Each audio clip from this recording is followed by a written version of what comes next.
En Suisse, le parc naturel régional du Doubs a été créé en 2013.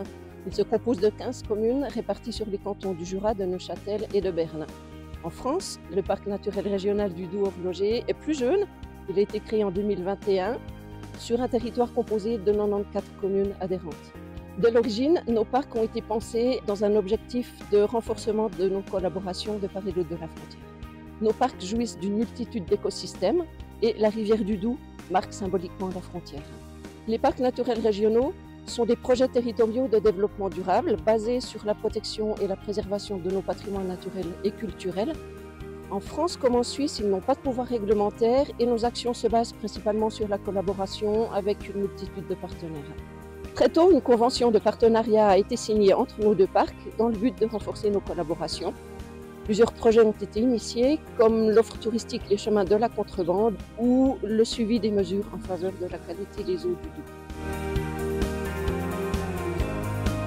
La difficulté à laquelle on est confronté quand on veut protéger un habitat ou des espèces spécifiques, comme par exemple le milan royal ou des milieux karstiques chez nous, qui sont des milieux très spécifiques, on est confronté à des politiques conduites par la France et la Suisse très différentes, des outils très différents.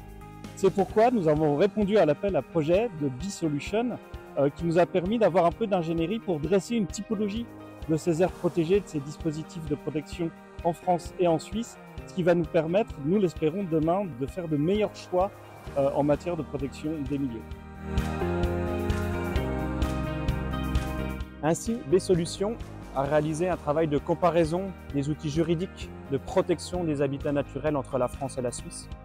La mission a consisté à réaliser une analyse fine des textes juridiques, du fonctionnement institutionnel des deux pays, mais également de réaliser des rencontres avec les acteurs institutionnels qui mettent en place les outils de protection du côté français et du côté suisse, et également la mise en place d'un travail de concertation entre les deux parcs.